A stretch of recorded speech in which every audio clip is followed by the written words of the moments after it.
Au nom du Père et du Fils et du Saint-Esprit. Amen.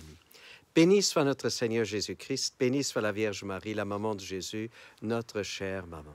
Jésus dit à la fin de l'évangile de ce jour, « Celui qui voudrait être grand, qu'il soit le serviteur de tous. » Et prenons deux exemples. Jésus, d'abord, il était le Fils de Dieu, il est toujours, et il s'est abaissé.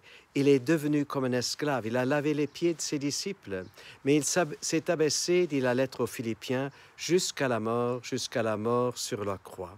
Voilà pourquoi Dieu l'a élevé et lui a donné le nom qui dépasse tout nom. Jésus n'a donc pas perdu rien de sa dignité et de sa place, bien au contraire. Par son service, il est devenu crédible. Il a signé sa vraie grandeur. Pareil pour nous, pareil aussi pour Marie. Marie, elle vient chez Élisabeth et elle dit « Dieu a regardé l'humilité de sa servante » et plus tard elle va dire « Il rejette les puissants de leur trône ». Et elle va dire aussi « Toutes les générations me diront bienheureuse ». Et c'est vrai pour elle. Chaque jour, nous la saluons. Cette humble servante de Dieu, elle qui vivait en cachette, mais qui a porté Jésus, qui a accompagné Jésus.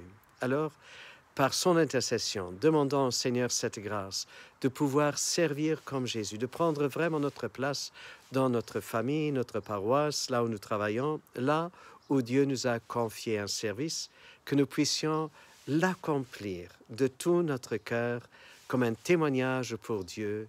Nous n'allons rien perdre, bien au contraire, nous serons encore davantage respectés pour les services que nous rendons et nous serons estimés aussi par Dieu, au nom du Père et du Fils et du Saint-Esprit. À nous tous, une bonne, une sainte journée.